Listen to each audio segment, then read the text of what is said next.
Boom! What's up, you guys? Welcome back again to your Heroclix headquarters. Today, we've got this awesome new Iconix Batcave Volume 1.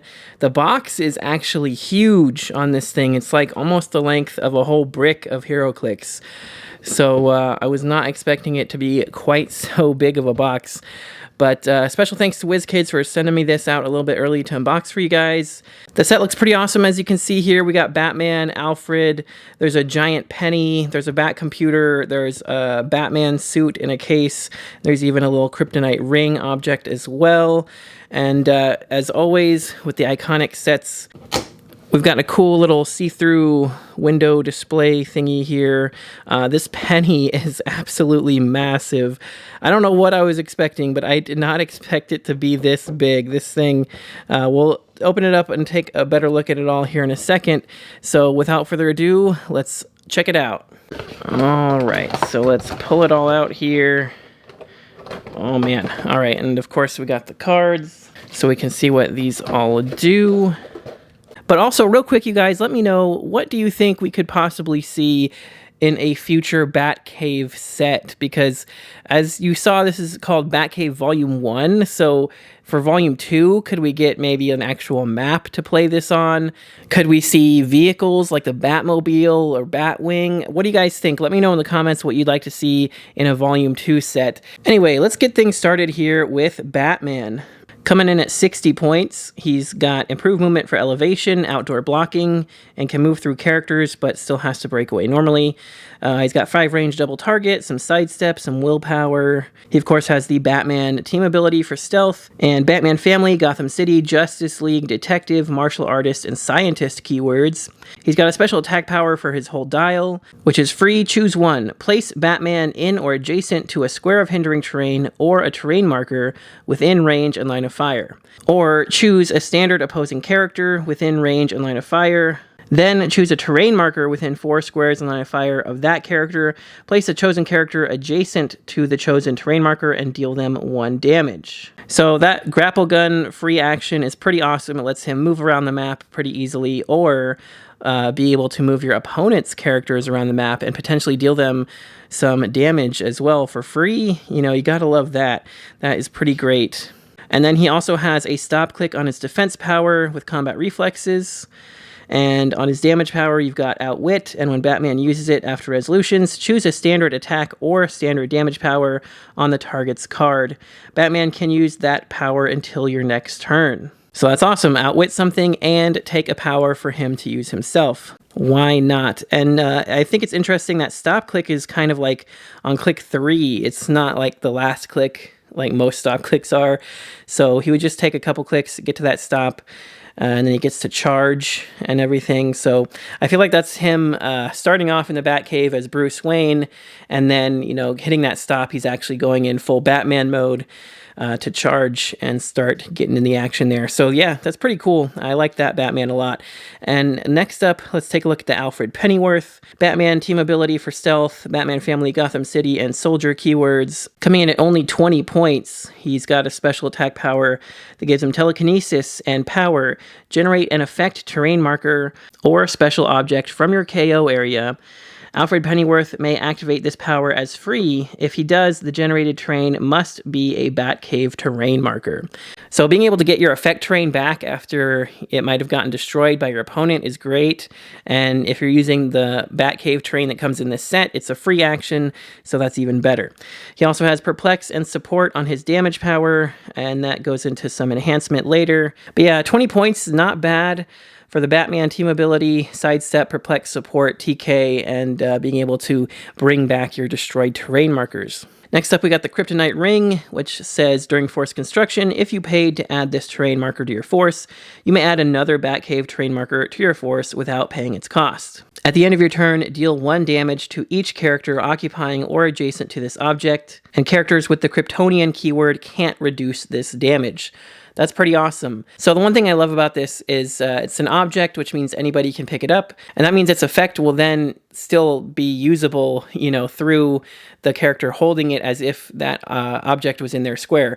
So at the end of each of your turns, this can be dealing damage to whoever is holding it and, you know, whoever is adjacent to you. So of course you're going to want to have somebody with a damage reducer hold this, run up there and sit next to your opponent's characters, and they're going to take damage at the end of your turn every turn. That's pretty awesome. I like that Kryptonite Ring a lot. Plus, you get another one of these objects for free just for paying the 5 points for one of them. They all have that effect. So I'm pretty sure for 10 points, you know, you play 2 of these, you'd get the other 2 for free. You just get the whole Batcave set up for like 10 points. I think that's pretty awesome. And let's take a look at the next one here, the Bat Computer. It's a blocking effect terrain. It says, during force construction, if you paid to add this terrain marker to your force, you may add another Batcave terrain marker without paying its cost. And then when Bat Computer starts the game, choose a friendly character with the Batman family keyword. That character can use the powers displayed on the Bat Computer's dial and positively modifies their combat values by the values displayed on the Bat Computer's dial. At the end of your turn, you may click the Bat Computer's dial once in the direction of increasing click numbers. So it's just going to give you some random buffs throughout the game. Turn 1, you get a +1 to speed and leap climb. And then turn 2, you'd get some combat reflexes. Turn 3, you got leap climb, willpower, and +1 to attack, etc., etc. By the end of it, on click 7, once it's fully loaded there, you got sidestep, precision strike, willpower, and outwit with a +1 to all combat values. So that's going to be a pretty huge buff to whoever, you know, is using this effect. So yeah, I think that's awesome. It's also very thematic. You have to give it to somebody with the Batman family keyword. It can't go on anybody else. So it's not just going to make any random character super overpowered. It's specifically for the Bat family. Next up, we have the Bat Suit, which is a hindering effect terrain. Of course, has that same effect where if you pay to add it to your force, you can get another one for free.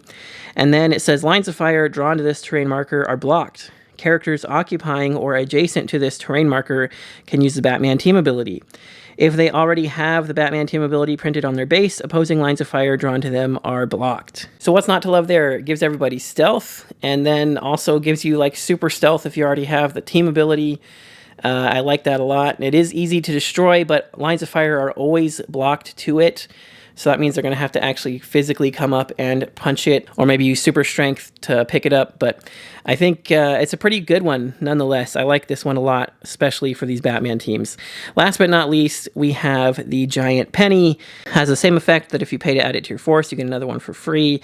And when a character's knockback path is stopped by Giant Penny, flip a coin. Heads, deal that character 3 damage, and they gain immobile until the end of their next turn.